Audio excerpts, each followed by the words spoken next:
The military base was alive with noise and movement that morning.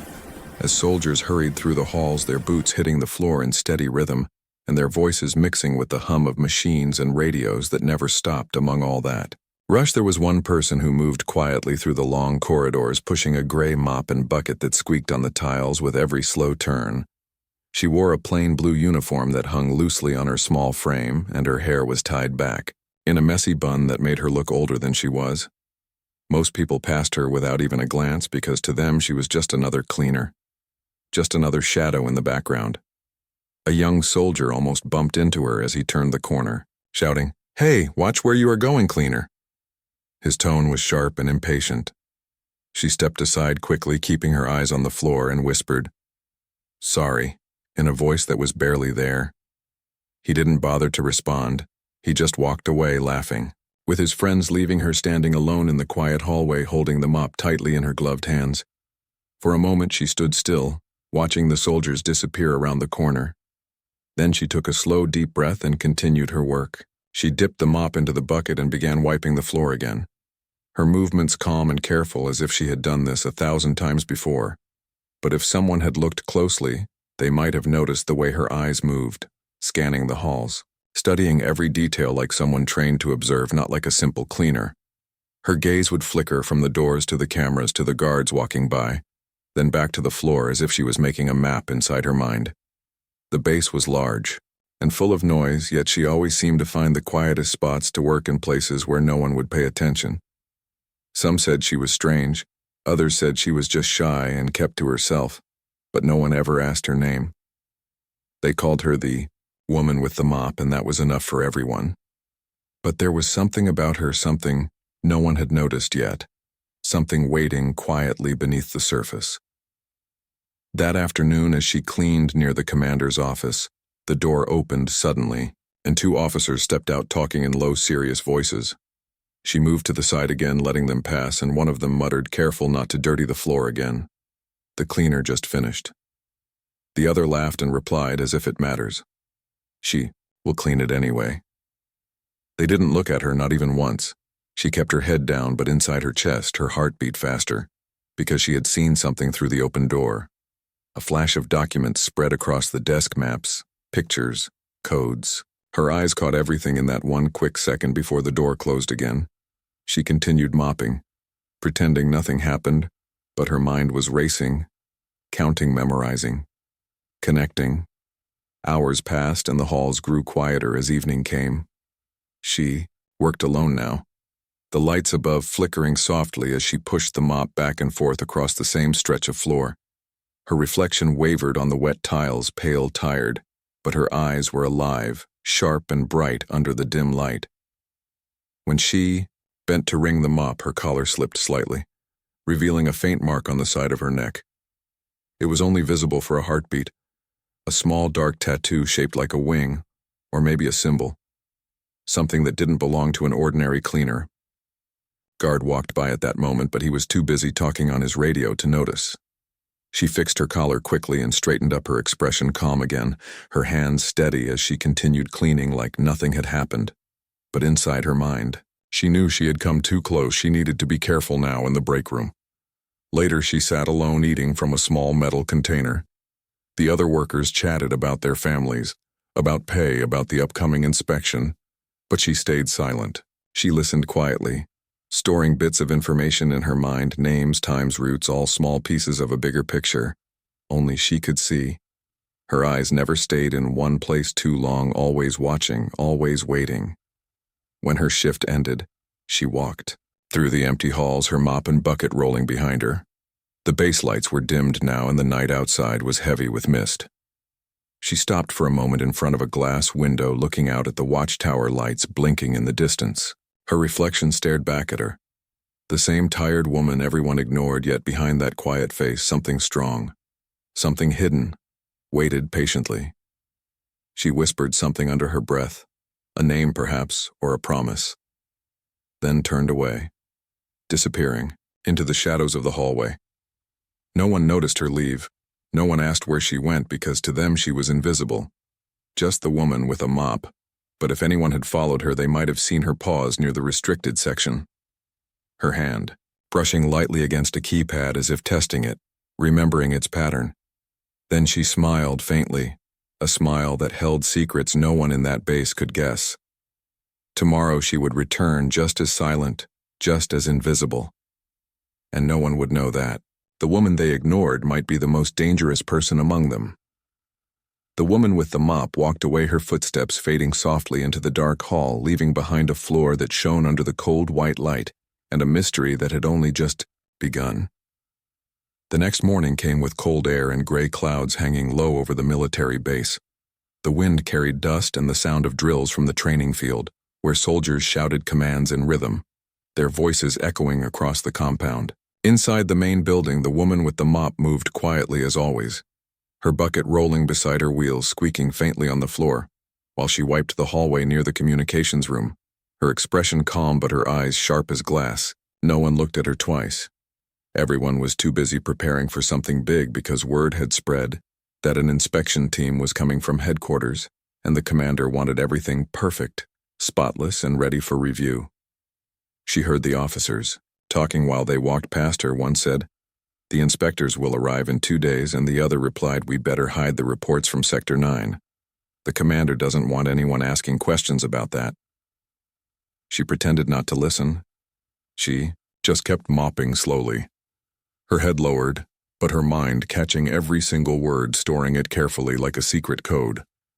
Her hands worked automatically, her thoughts somewhere else, counting time, measuring risk, watching the reflections in the shiny floor. Later that day, she went to the storage room to refill her bucket, but instead of leaving, she closed the door behind her and stood still for a long moment, listening to make sure no one was nearby. Her eyes adjusted to the dim light. Then, she moved to the back of the room, pulling a small tool from her pocket, a flat metal piece that looked like part of a key. She knelt near the vent behind the cleaning supplies, unscrewed the cover with practiced ease, and slipped out a tiny silver device that blinked faintly once, then went dark as she pressed a switch on its side. She checked it carefully, her hands sure and steady, before tucking it back in place under a new piece of cloth she had brought in her pocket. Then she replaced the vent cover and wiped her fingerprints with the corner of her sleeve. When she stepped out of the storage room, a guard walked by, almost bumping into her. He grumbled, "Watch where you are going. Cleaner." And she quickly stepped aside, bowing her head. He didn't notice the small tremor in her hand or the way her eyes flicked to the hallway camera for a brief second, checking the angle and the red light. She pushed her bucket away slowly, breathing out as if nothing unusual had happened, but deep inside she knew she had crossed a line she could not step back from. That night the base grew quiet, the sky heavy with fog and moonlight glowing faintly over the fence towers. The woman walked through the empty corridors, her mop resting against her shoulder, her steps soft and careful. She moved toward the restricted area, her badge dangling from her uniform, the one she had borrowed weeks ago from a careless technician who still hadn't noticed it missing. At the security door, she stopped, her reflection faint in the metal panel. Her face pale and tired, but her eyes filled with something stronger than fear. She whispered a number, pressed a sequence on the keypad, and the door clicked open for a second, before she slipped inside unseen by the cameras now looping on a recorded feed she had prepared earlier. Inside the room, the air smelled of dust and electronics, cables running along the floor, and screens showing data streams she didn't fully understand, but she knew what she needed: to find a small console marked transmission hub. She knelt and opened the panel, her fingers moving quickly, connecting another device from her pocket, one that looked harmless, but would scramble outgoing signals just long enough to stop something dangerous from being sent. Every sound seemed louder now. Her heartbeat, the soft hum of machines, the distant thud of footsteps somewhere beyond the door. She froze when she heard a faint click behind her. Someone was there. She turned her head slightly, her hand sliding into her pocket where a small folded knife rested just in case. But when she looked, no one was in the room, only a shadow crossing the light from the hall, then gone. She waited a few seconds, breathing slow, forcing her nerves to calm before finishing the job and slipping back out through the door, locking it behind her. When she returned to the main hallway, the night shift guard saw her and frowned. "What are you doing here this late?" he asked. She lifted the mop and said quietly, "Cleaning, Sir Commander. Wants everything spotless before the inspection." He grunted and waved her off, walking away without another word. She waited until he turned the corner before whispering to herself, almost smiling, "Still works." They never looked twice.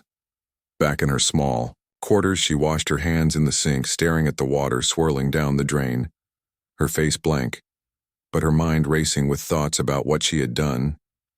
If anyone discovered the device she planted, they would call her a spy, and she would not be able to explain because the truth was too deep, too tangled for anyone to believe. She sat on her bed, the single light flickering above her, the sound of the base quiet now except for the faint hum of generators outside.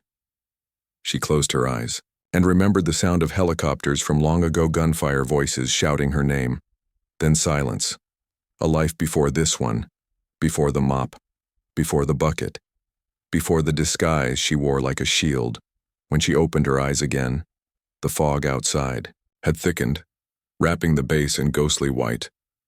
Her reflection in the window looked strange, distant, as if she no longer belonged to this place. Tomorrow she would clean again, walk the halls, listen, watch, wait, and pretend she was invisible because, for now, that was her weapon. No one would notice the woman with the mop. No one except the one who remembered that tattoo, waiting quietly to be seen. Morning light broke over the military base as the sound of drills echoed through the cold air. Soldiers moved in formation, shouting orders and commands that bounced off the metal walls of the compound. While inside the main building, the woman with the mop worked silently, her movements calm and slow, like always, her eyes drifting from one corner to another, watching everything without looking like she was watching. The commander sat in his office early that morning, his coffee untouched as he scrolled through security footage from the night before. His jaw tight, his eyes focused on one particular frame where the cleaner could be seen walking near the restricted zone far beyond her assigned area. He leaned closer, narrowing his gaze, and replayed the moment over and over again, the mop bucket, the slow steps, the calm face. Nothing looked wrong, and yet something about the way she moved bothered him deeply. She didn't walk like a cleaner. She walked like a soldier. Every motion controlled, balanced, silent, and that realization made a small chill crawl up his spine. He called in his assistant, a young lieutenant named Parker, and asked, "Who is the woman in this video?" Parker looked at the screen, shrugged, and said, "Just the janitor, sir. She has been here for a few weeks, came with the new maintenance team."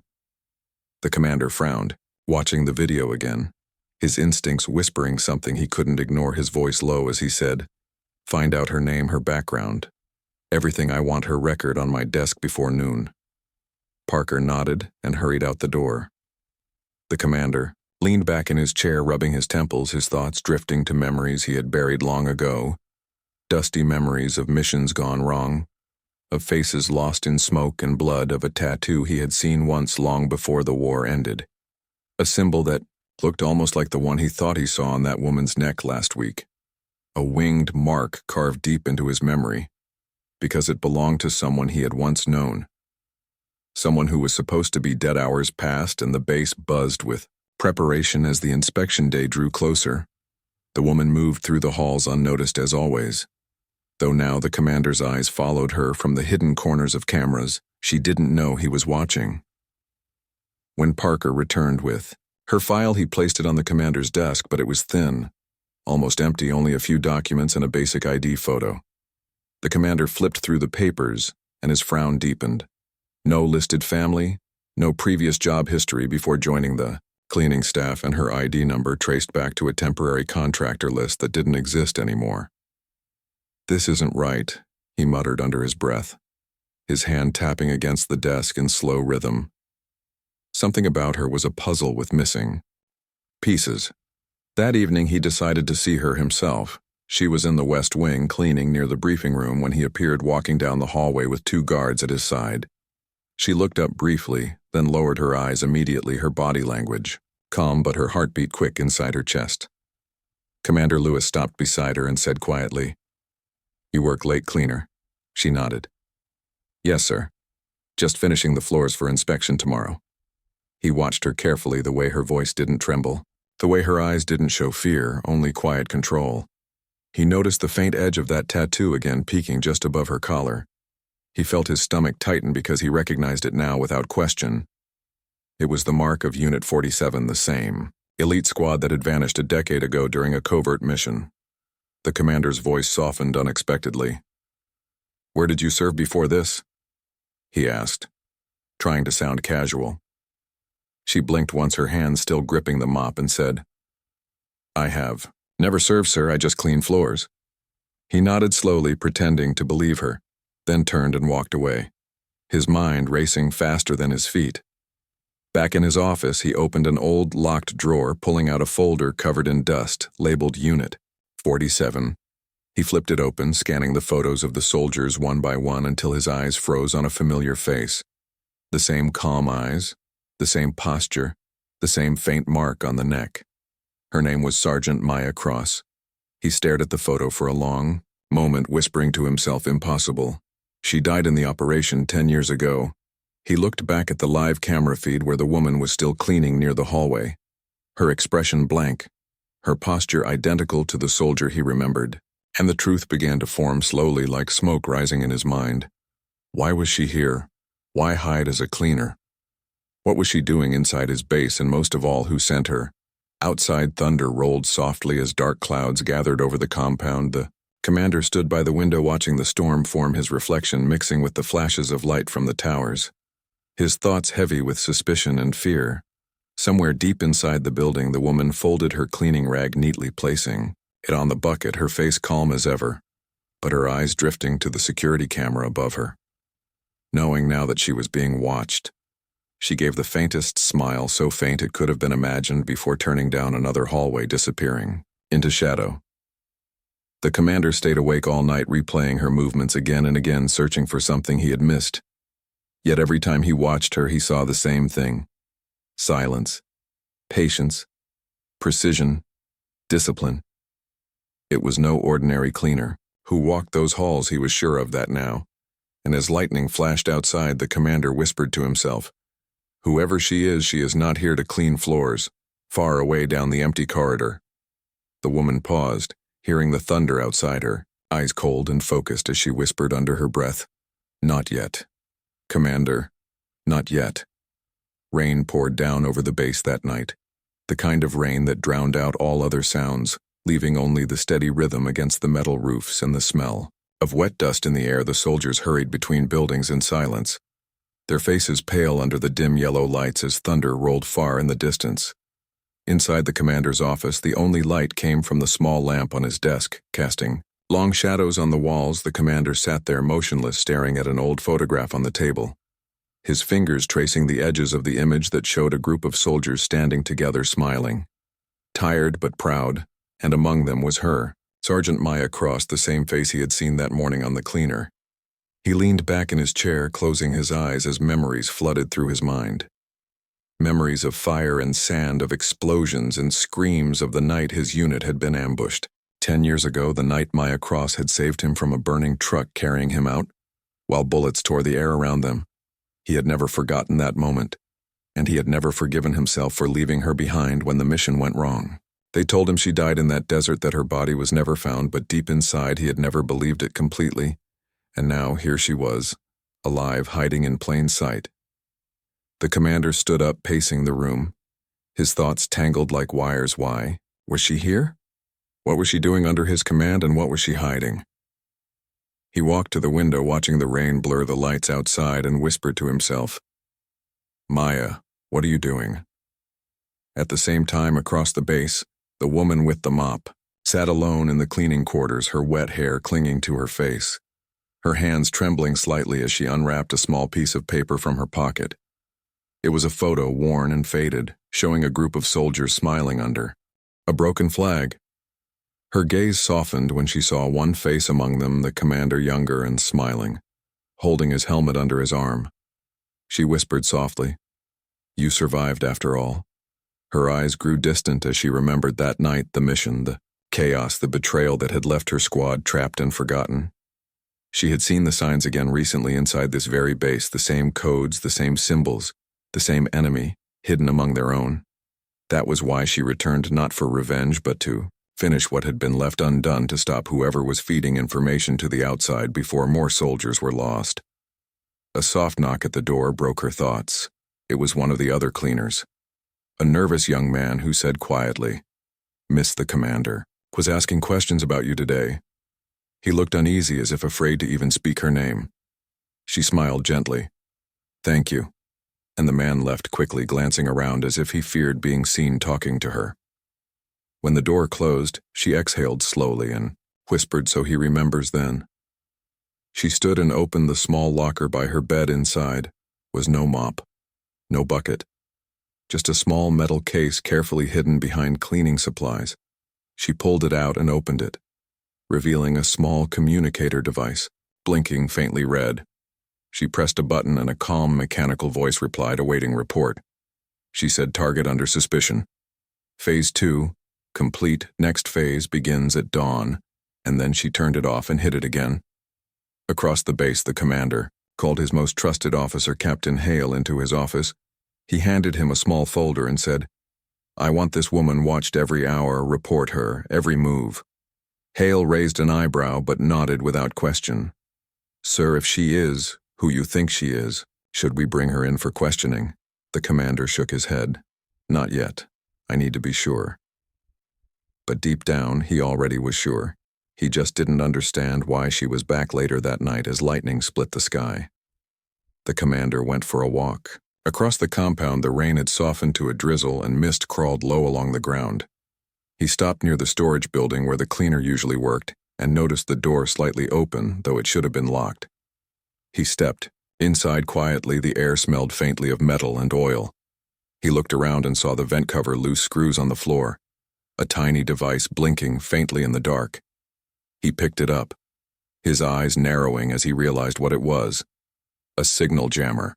He turned it in his hand, whispering to himself, "What are you doing?" Maya, at that same moment, the woman was outside, standing near the barracks, looking up at the sky, her face calm, her heart heavy. She knew the commander had found the device. She knew time was running short. She had hoped to finish quietly, but now everything would move faster. She turned and walked toward the fence where 2 guards stood talking. They barely noticed her pass by, just another cleaner finishing late shift. As she moved past them, she whispered softly into the wind, "You were not supposed to see it yet." Commander. Back in his office. Lewis sat staring at the blinking device on his desk, the rain tapping gently against the window. He knew he should report it immediately, but something in him hesitated because he trusted her once and maybe part of him still did. He whispered again, "Maya, what are you protecting?" He opened the drawer, pulled out the old file of Unit 47 and laid it beside the device, looking at both as if they held the answer together. He didn't notice that the security camera in the corner of his office had gone dark. 5 minutes earlier, down the hall, the woman stood watching from the shadows, her eyes unreadable, the mop still in her hands. Though she no longer looked like someone who cleaned floors, she looked like someone who had come back for justice, and time was quickly running out. Rain covered the base that night, falling in silver lines across the roofs and windows, while thunder rolled far away and the wind carried the smell of wet earth through every corridor. The soldiers hurried with their coats pulled tight, their boots splashing through puddles as they moved between the buildings, trying to finish their shifts before the storm grew worse. Inside the commander's office, the light from a single lamp painted long shadows across the walls and over the papers that lay scattered on his desk.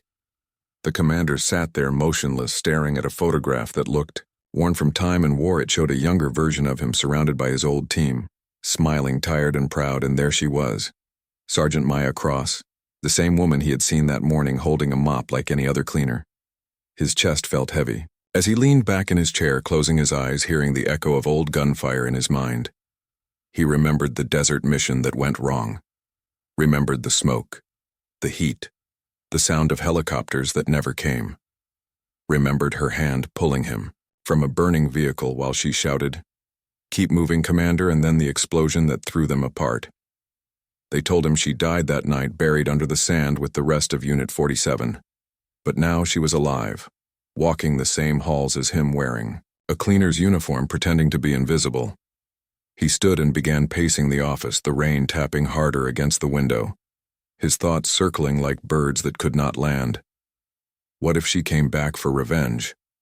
What if she came back for something else? What if she was never supposed to be found? He whispered to the empty room. Maya, what are you doing here? Across the base, the woman sat alone in the cleaning quarters, her uniform damp from the rain, her hair loose around her face, her eyes fixed on the small locker in front of her. She reached inside, pulling out a folded photograph of the same old squad smiling under the desert sun. She touched the image lightly, her fingers tracing the commander's face, and she whispered, "You made it out." After all, her breath trembled as she remembered that night, the betrayal, the coded message that warned of an insider, the order to retreat that never came. She had survived, but her name was erased. Her unit, forgotten. Now the same pattern was repeating. Here in this base, the same kind of secret movement hidden in reports and files that didn't exist. She placed the photo back into the locker and opened a small metal box hidden behind cleaning supplies. Inside was a communicator, the light blinking. Faintly, she pressed it and a quiet voice answered, awaiting report. She replied, "Target under suspicion. Mission Phase 2. Complete. Next phase begins tomorrow." Then she shut it off and hit it again. For a long time she sat still, listening to the rain, trying to silence the noise in her head, then stood and whispered almost to herself, "I never wanted to come back." In the commander's office, the door opened suddenly. Captain Hale stepped in his coat, dripping water across the floor. He saluted. "Sir, you asked for me." The commander handed him a thin folder. "This woman," he said, "keep her under discreet watch. I want to know every place she goes, every person she speaks to." Hale hesitated. "Sir, she is only a cleaner," but the commander's look stopped him. "No questions, just follow orders." Hale nodded and left. Hours later, the commander walked through the corridor alone. The storm had eased, but water still fell in soft waves outside. He moved toward the storage area where the cleaner worked and noticed the door slightly open, though it was supposed to be locked. He pushed it gently and stepped inside. The air was damp and cold. His flashlight beam caught a loose vent cover on the floor, screws scattered beside it. He crouched down and found a small device blinking weakly, blue light fading in and out. His voice dropped low. "What are you hiding?" Maya, meanwhile, the woman, stood outside near the barracks, her hood pulled up against the rain, her hands tight around the handle of her mop. She could feel that the moment was close. She knew the commander would find the device sooner or later, and once he did, the plan would change. She whispered into the wind, "You always were too sharp for your own good." Commander back inside the office, he placed the blinking device on his desk, staring at it while the lamp flickered above him. He could call security. He could arrest her right now. Yet something in him resisted, because if she truly wanted to harm the base, she had already had many chances, and she never did. Perhaps she was protecting something, perhaps she was protecting them. He opened the old folder marked Unit 47. Again, the same faces stared back at him, ghosts of a past that refused to rest, and in the center, Maya Cross, with that small, confident smile he used to know. He whispered again, "Why come back after all this time?" In another building. The cleaner leaned against the wall, her eyes closed, listening to the hum of the generators outside. She could almost hear the voices of her old team carried in the wind, reminding her why she returned, not for revenge, but to stop the same betrayal from happening again. She whispered softly, "I will not fail this time." The night deepened and silence took over the base.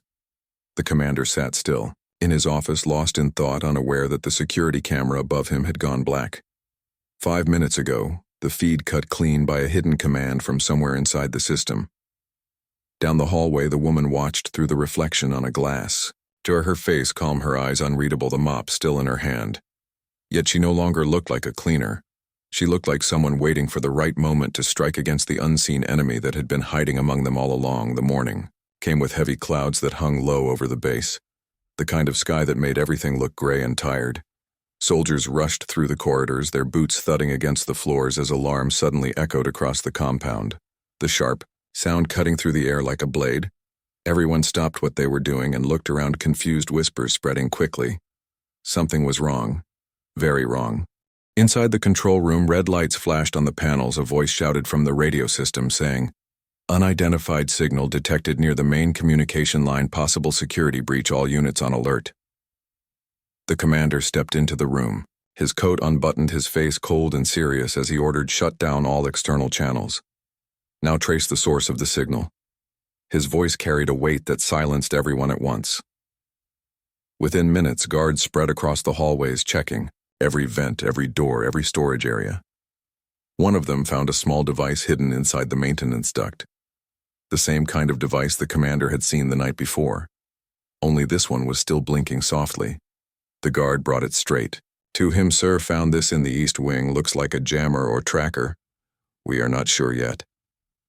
The commander took the device in his hand, his expression unreadable. He turned it slowly and whispered, "So she planted more than one." The guards watched him. "Confused, sir. Should we call the inspection team?" He shook his head. "Not yet.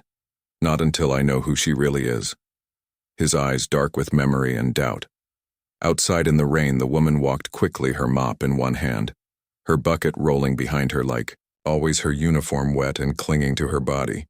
She looked calm, but inside her mind moved fast, calculating how much time she had before they found the rest. Her heart raced when she heard the alarm. She knew the search had begun. She whispered under her breath, "Too soon. This was not supposed to happen today." As she turned the corner, 2 guards stopped her. One raised his hand, saying, "Hold it, cleaner. All cleaners are to report to the storage hall now for questioning." She nodded silently and followed them, her mind spinning in silence. Inside the storage hall, a dozen workers stood lined up while soldiers checked their IDs. The commander walked in, his eyes scanning each face slowly until they stopped on her. She stood still, hands clasped in front of her, eyes down like a student caught doing something wrong. He stepped closer until he stood right in front of her and said, "Lift your head." She did, and for a long moment, no one spoke. The commander looked into her eyes and whispered just loud enough for her to hear, "I knew it was you." Maya cross gasps spread through the hall as soldiers glanced at one another, unsure what was happening. She didn't deny it. She just looked back at him quietly, her voice low and steady. "You should have left. This alone, Commander." He frowned. "What are you doing here? Who sent you?" She answered, "No one sent me.